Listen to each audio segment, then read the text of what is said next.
सब्जी मंडी के ऊपर ससुराल। ये बॉस ने तो हद कर दी। कैसे होगा अब? अरे क्या हुआ करण, इतने परेशान क्यों हो रहे हो तुम?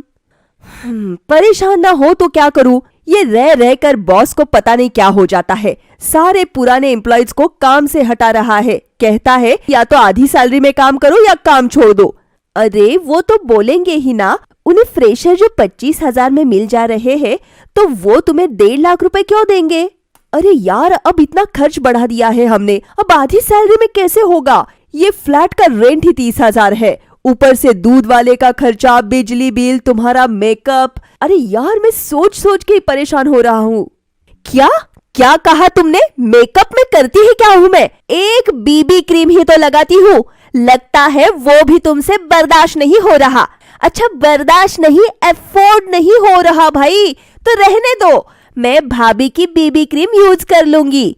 कैसे करोगी प्रिया? हम दोनों के क्रीम के कलर अलग है और ऊपर से मेरी क्रीम इतनी महंगी आती है कि खत्म हो गई तो यह दोबारा लेकर नहीं आएंगे तुम्हारे भैया। बेंगलुरु जैसे शहर में आधी सैलरी में सस्टेन करना कितना मुश्किल है ये तो आप समझ ही सकते हैं। प्रॉब्लम तो हो रही थी पर उतनी भी नहीं, क्योंकि करण का बड़ा भाई संकेत भी उसके साथ रहता था। दोनों भाइयों की सैलरी मिलाकर काम चल रहा था कि फिर एक रात संकेत अपने घर ऑफिस से वापस लौटता है। संकेत का चेहरा ऐसा पीला पड़ा हुआ था मानो उसकी दुनिया उजड़ गई हो। क्या हुआ भैया? ये क्या हालत बना ली है तुमने? कुछ हुआ है क्या? वो कहते हैं ना, टूटे हुए दिल को बस कंधे की तलाश होती है। यहाँ जैसे ही करण संकेत से उसका हाल पूछता है, संकेत अपने भाई को गले लगाकर फूट फूट कर रोने लग जाता है। क्या करूं यार, मैंने पूरे 18 साल दिए थे ऑफिस को, उसके बाद भी उन लोगों ने मुझे निकाल दिया। जिस पोस्ट पर हूँ उसके बाद तो उस लेवल की नौकरी मिलना और मुश्किल हो जाएगी। मुझे नहीं समझ आ रहा यार, मैं करूँ क्या? और यहाँ पर तो कम सैलरी में सब कैसे होगा? क्या कम है भैया? आप भाई है ना, मेरे 70,000 रुपए भी तो है। तुम्हारी 70,000 में सिर्फ 4 लोगों का खर्च नहीं देखना, बच्चे भी तो है, उनकी पढ़ाई भी तो है। हम लोगों पर तो अब ज्यादा खर्च नहीं लगता, पर 2 बच्चों के स्कूल का खर्चा कितना है तुमसे तो छुपा नहीं। अब उन्हें स्कूल से निकलवा तो नहीं सकते ना। हम भी जॉब स्टार्ट कर ले क्या भाभी? जॉब छोड़ते हुए पूरे 12 साल हो गए। मुझे इस उम्र में नौकरी कैसे मिलेगी? और 15 दिन 1 महीने दोनों देवरानी जेठानी नौकरी ढूंढने की भी कोशिश करती है, पर अगर दोनों ही नौकरी करने लगती तो बच्चों का क्या होता? और फाइनली इस सब का एक सॉल्यूशन खुद भगवान भेज देते हैं। रात को सभी खाने की टेबल पर बैठे हुए होते हैं कि तभी देव कहता है, पता है पापा, मेरा वो फ्रेंड है ना दिव्यांश, वो अपनी दादी के घर में ही रहता है, फिर हम यहाँ क्यों रहते हैं? वही ना पापा, हम तो सिर्फ एक ही दिन दादी के यहाँ जाते हैं, पर बाकी सब तो 365 डेज दादी के घर रहते हैं। अरे वाह, क्या आइडिया दे दिया सीना बेटा तूने मुझे।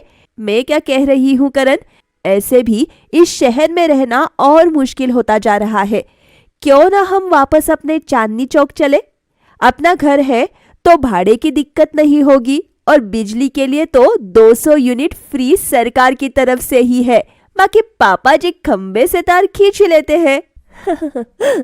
हाँ, चांदनी चौक से मेन सिटी दूर भी नहीं है, वहां नौकरी कर लेंगे। कम से कम बिजली और किराया तो बचेगा। ये हम लोग दादी के घर जा रहे हैं, वाओ! और आज फाइनली विक्रम के दोनों बेटे वापस घर लौट रहे थे। आलू ले भिंडी ले, आलू ले भिंडी ले, तोरी तोरी तोरी। नीचे सब्जी बाजार और ऊपर घर। कुछ ऐसा था वैशाली निवास का नजारा। अरे जी, अभी तक सो रहे हैं आप? क्या बनाऊंगी मैं बच्चों के लिए? मेरे जिगर के टुकड़े आ रहे हैं। क्या कहेंगे दोनों कि दादी ने कुछ बना कर ही नहीं रखा। आप जाइए और नीचे से मेथी और आलू लेकर आइए। आलू मेथी की सब्जी बना दूंगी करण और संकेत के लिए, और बच्चों के लिए फ्रेंच फ्राइज बना दूंगी। बड़े खुश हो जाएंगे दोनों। कोई पाताल नहीं जाना है मुझे। घर के नीचे है हमारे सब्जी मंडी। लुंगी लपेट कर उतर जाऊंगा। अभी थोड़ा लेटने दो मुझे। हाँ हाँ, मेरे ही वक्त आपको नींद लेनी होती है। जब आपकी बहन आने वाली होती है तो मुझे 4 बजे ही उठा देते हैं। कोई जरूरत नहीं जाने की, मैं खुद अपने बच्चों के लिए सब्जी ले आऊंगी। वैशाली बालकनी से थैली में रस्सी बांधकर नीचे लटका देती है। अरे आलू वाले भैया, जरा इसमें 2 किलो आलू डाल दो और मेथी वाले से मेथी लेकर 500 ग्राम मेथी डाल दो। पैसे थैली में डाल दिया है मैंने। और नीचे से ऊपर सब्जी मंगवाकर वैशाली फौरन खाना तैयार करने लगती है कि तभी दरवाजे पर दस्तक होती है और वहां कोई और नहीं, पूजा और नेहा ही होते हैं। पाए लागू मम्मी जी। कैसी है मम्मी जी आप? 2 जीव जैसे तैसे जिंदगी निकाल रहे थे, अब तुम सब आ गए, इस बात की खुशी ही होगी ना बेटा। वैसे मेरा मूल और मेरे ब्याज कहाँ है? ब्याज मम्मी जी? इन्होंने आपसे कुछ पैसे लिए थे क्या? कितना मूल देना था मम्मी जी? मूल मतलब हमारे बेटे, ब्याज मतलब हमारे पोता पोती। कहाँ है चारों? अरे मम्मी जी, बाहर इतनी ट्रैफिक है कि गाड़ी आगे बढ़ ही नहीं रही थी। मैं और भाभी तो उतरकर पैदल आ गए। दोनों बच्चे उनके पापा के साथ है, तो गाड़ी वही छोड़ने बोल दे बहू उन लोगों को। यहाँ गली में गाड़ी घुसती ही कहाँ है? तो क्या सड़क पे छोड़ देंगे कार को? क्या पापा, बेंगलुरु से मंगवाई है मैंने कार, इसलिए थोड़ी ही रोड पर छोड़ दी जाए? मेरे मायके की है कार, उसे खरोच भी नहीं आनी चाहिए। यहाँ सास ससुर अकेले थे, तब तुझे याद नहीं आई और गाड़ी की टेंशन ले रही है। कुछ नहीं होता है किसी चीज को यहाँ। मैं करण को फोन करके गाड़ी गली के बाहर ही छोड़ने को कह देती हूँ। बच्चे संकेत और करण पैदल आ जाएंगे। 15 मिनट बाद संकेत और करण हाथ में सब्जी की मोटी मोटी थैलियां लिए बच्चों के साथ वापस लौटते हैं। लीजिए, आप मुझे सब्जी लाने कह रही थी, आपके बेटे तो खुद सब्जी लेकर आ गए। बेटे किसके हैं? वो बात नहीं है मम्मी, घर के नीचे की क्या हालत हो गई है। इतने सारे सब्जी वाले हैं, कोई हाथ पकड़ लेता है तो कोई पैर। जबरदस्ती इतनी सारी सब्जी डालकर दे दी मुझे। पहले तो रास्ता बिल्कुल साफ सुथरा खाली रहता था, अब तो ये मंडी क्यों बन गई है नीचे? हाँ बेटा, नीचे का हिस्सा तो यहाँ खाली ही रहता था, पर फिर एक बार एक सब्जी वाला आया और उसने अपनी सब्जी यहाँ लगा दी। फिर क्या, पूरी की पूरी गली सब्जी मंडी बन गई। पर ज्यादा दिक्कत की बात नहीं है, 11 बजे तक सब सब्जी बेचकर निकल लेंगे, फिर यहाँ शांति ही शांति है। अपनी दोनों बहुओं के आने के बाद वैशाली सारा काम उन पर छोड़कर आराम से टीवी देख रही होती है कि तभी नेहा उनके पास आती है। अरे मम्मी जी, टीवी देख रही है आप? अच्छी बात है। देखिए, मैं क्या कह रही थी कि शाम को 5 बजे मेरा फेवरेट सीरियल आता है, तो 5 से 6 बजे मैं टीवी देख लूंगी। फिर आपको जो देखना है देख लीजिए। देख पाओगी तो देख लेना बहू। देख क्यों नहीं पाऊंगी? अंधी हो जाऊंगी क्या? कुछ भी बोलती है मम्मी जी। और जैसे ही ठीक 5 बजते हैं और नेहा रिमोट लेकर टीवी ऑन करती है कि नीचे से आवाज आती है, सब्जी ले लो सब्जी, ताजी ताजी सब्जी। किसका गिरा किसका गिरा किसका गिरा? मिर्ची 50, मिर्ची 50। इतना शोर किस चीज का आ रहा है मम्मी जी? मैंने कहा था कि 4 बजे के बाद शांति हो जाएगी बेटा। सभी सामान लपेट कर चले जाएंगे, पर वापस नहीं आएंगे, ये थोड़ी कहा था। शाम के 5 बजे से रात 9 बजे तक सब्जी मंडी फिर लगती है। क्या? अरे यार, इतने शोर में मैं टीवी कैसे देखूं? नेहा घर के सारे खिड़की दरवाजे बंद कर देती है ताकि आवाज अंदर ना आ पाए। पर जब पूरी मंडी एक साथ बोल रही हो तो आवाज ऊपर कैसे ना आती? नेहा कान बंद करके बैठ जाती है। अरे यार, ऐसे तो टीवी की आवाज सुनाई नहीं देगी। यहाँ तो वाईफाई भी नहीं है कि फोन में देख लूं टीवी। परेशान होकर नेहा किचन में जाती है, जहाँ पूजा उसे देखते ही कहती है, एक काम करना नेहा, तू जरा खाना देख ले रात का। इतनी शोर से मेरे सर में दर्द हो गया है। बिल्कुल शांति की आदत है मुझे, और यहाँ तो लग रहा है मैं सड़क पर बैठी हुई हूँ। हाँ भाभी, बहुत ज्यादा शोर हो रहा है। ठीक है, आप जाकर आराम कर लीजिए, मैं खाना बना लेती हूँ। अपना सर पकड़े पकड़े पूजा आराम करने चली जाती है और रात के लिए सबका खाना नेहा ही बना देती है खाने की टेबल पर। हाँ, दिन भर नौकरी के लिए दौड़ धूप करने के बाद यह ताजे खाने को खाकर मूड ही फ्रेश हो गया, नहीं भैया? सही में करण, लग रहा है सब्जी बिल्कुल खेत से तोड़कर लाई गई है। हाँ, तो बिल्कुल फ्रेश सब्जी मिलती है नीचे मंडी में। कहाँ कहाँ से लोग नीचे सब्जियां लेने आते हैं। लोगों को यहाँ रहने में शोर जरूर महसूस हो सकता है, पर खाने की क्वालिटी एक नंबर मिलेगी यहाँ, जो कहीं नहीं मिलने वाली। तुम कुछ खा क्यों नहीं रही हो पूजा? अरे, इतनी आवाज से मेरे सर में दर्द हो रहा है। अगर एक निवाला भी मैंने खाया तो उल्टी करके सारा खाना बाहर निकाल दूंगी। मैं जा रही हूँ सोने। इस तरह पहला दिन तो गुजर जाता है। अगली सुबह ठीक 5 बजे उठकर नेहा मॉर्निंग वॉक पर निकलती है, जहां हर तरफ सब्जी के पत्ते, प्लास्टिक देखकर उसका माथा घूम जाता है। हे भगवान, नए जूते पहनकर वॉक पर आज ही आना था क्या मुझे? यहाँ इतनी गंदगी है, जूता खराब हो जाएगा। इतनी सारी गाय भी है यहाँ। मॉर्निंग वॉक का तो सत्यानाश हो गया। सोचा था इसके पहले कि नीचे मार्केट लगे वॉक करके आ जाऊंगी। यहाँ तो मार्केट समेटने के बाद यह लोग झाड़ू भी नहीं लगवाते। हद है। लाल रंग के कपड़े में खुद में ही बड़बड़ाती हुई नेहा वापस अपने घर लौट रही होती है कि पीछे से एक गाय आकर उसे सींग मार देती है और वह नेहा नीचे गिर जाती है। कमर पकड़ी हुई नेहा रोते हुए अपने घर वापस लौटती है। करण, कहाँ हो तुम? मुझे नहीं रहना यहाँ। यहाँ घुटने फूट गए हैं मेरे। देख रहे हो तुम? गाय के मुंह में उंगली क्यों कर रही थी तुम? देख रहा था मैं सब कुछ ऊपर से। कभी सेल्फी ले रही थी तो कभी यहाँ छू रही थी, उसे कभी वहां छू रही थी। बिना स्नैपचैट के तो तुम्हारा दिन ही नहीं निकलता। अब इसमें उसे गुस्सा आ गया होगा। शायद उसकी फोटो अच्छी नहीं आई होगी तो मार दिया होगा बेचारी ने। पर नीचे गाय आई क्यों करण, ये तो सोचो। क्योंकि नीचे सब्जी मंडी है।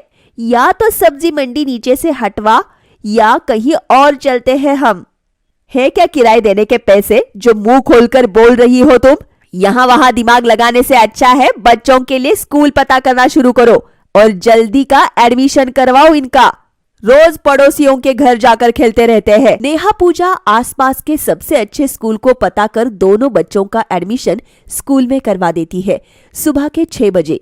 वैन वाले भैया अभी तक नहीं आए मम्मी, ऐसे तो स्कूल छूट जाएगा। उसने तो 5:30 बजे की टाइमिंग बोली थी, अभी तक नहीं आया। फिर से बच्चे लेट पहुंचेंगे तो टीचर तो उन्हें डांटेंगी ना भाभी।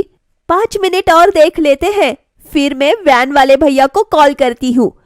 पूजा वैन वाले भैया को कॉल लगाती है और वह तो साफ साफ कह देते हैं, आपने एड्रेस सही में मेंशन नहीं किया था मैडम।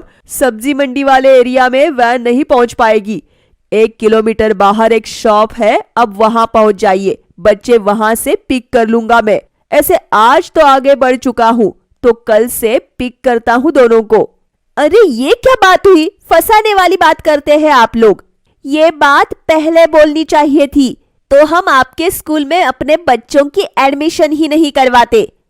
वह तो आप स्कूल वालों से बात कीजिए, मेरा काम तो बच्चों को लाना और छोड़ना है। यह कहकर वैन वाला फोन रख देता है। अरे ये तो हरकत है स्कूल वालों की। इस एरिया में कोई आना ही नहीं चाहता और संकेत और करण है कि हमें यहाँ छोड़कर चले गए। अब हर सुबह पूजा को दोनों बच्चों को 1 किलोमीटर बस स्टैंड के पास छोड़ने जाना पड़ता। पूजा के पीछे से नेहा नाश्ता तो संभाल लेती, पर सिर्फ नाश्ता ही एक प्रॉब्लम नहीं था। नेहा, मेरे जूते कहाँ हैं यार? मिल नहीं रहे हैं। आज ऑफिस का पहला दिन है और तुम क्या चाहती हो कि मैं लेट पहुंचूं?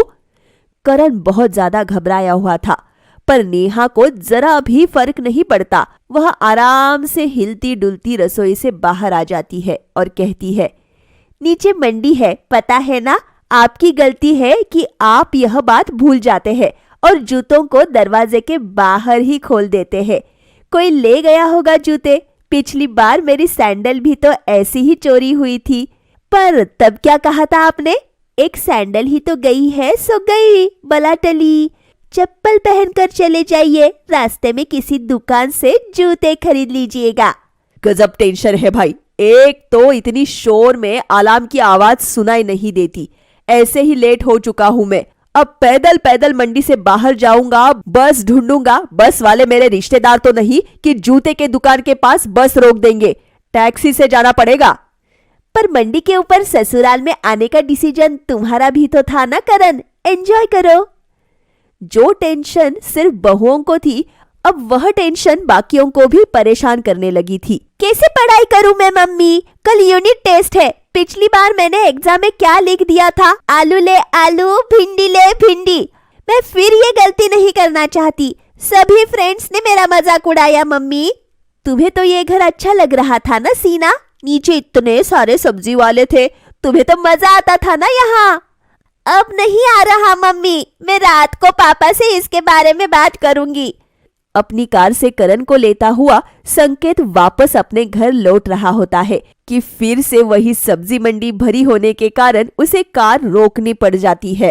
अरे भैया, आज कोई सब्जी नहीं ली आपने? 1 किलो आलू तोल दूं क्या? एक तो आदमी ऑफिस से थक कर वापस आ रहा है, उसमें इतना शोर, और इस आलू वाले का कालू ही नहीं खत्म होता। तुम तो पहले निकल गए थे भैया, मुझे बस से जाना पड़ा, वो भी खड़े खड़े। ऐसे ही पैर में इतना दर्द है, अब पैदल पैदल घर जाओ। अभी तो सूखा माहौल है भैया। जब बारिश होती है तब घुटनों तक पानी रहता है। ऐसे में भी सब्जी बेचते हैं हम। ये तो बहुत टेंशन वाली बात है, इसका सॉल्यूशन करना ही पड़ेगा। और आसपास वालों से बिना बात किए संकेत बिना कुछ सोचे समझे सड़क बनाने वाले विभाग को सब्जी मंडी वालों को हटाने को लेटर भेज देता है। और अगली सुबह ही विभाग के लोग डंडे मार मार कर सब्जी वालों को हटाने लग जाते हैं। अरे जी, जाकर देखिए नीचे क्या हो रहा है। पुलिस वाले सब्जी वालों को मार कर हटा रहे हैं। यार मम्मी, जीना हराम कर रखा था इन लोगों ने। दिन भर शोरगुल करते थे, इसलिए मैंने ही फोन करके बुलाया है पुलिस वालों को। यहाँ से ये सब्जी वाले जाएंगे तो फिर जेल में भी जाऊंगी। तुम जैसे बेटे तो पढ़ने लिखने के बाद दूसरे शहर चले जाते हैं। हम माँ बापों को फिर पूछता ही कौन है।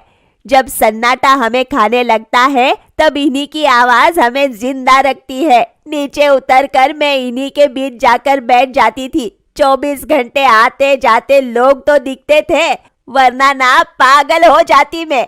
वह तुम्हारे बॉस ने तुम्हारी सैलरी आधी की तो तिल मिलाकर तुम यहाँ वापस आ गए। कहीं और अच्छा काम मिल जाएगा तो तुम वापस चले जाओगे किसी और शहर। ये लोग कहाँ जाएंगे? आज इनके पेट पर लात मार रहे हो तुम, तो क्या तुम बच जाओगे? वैशाली की बात सुनकर सभी की आंखें खुल जाती है और संकेत के साथ सभी भागते हुए नीचे जाते हैं। इन्हें यहाँ से मत हटाइए अंकल। हमें इनसे कोई प्रॉब्लम नहीं है, मुझसे ही गलती हो गई थी। आप लोग वापस चले जाइए प्लीज। पुलिस वाले वापस लौट जाते हैं और सब्जी मंडी वालों के साथ रहना सब सीख जाते हैं।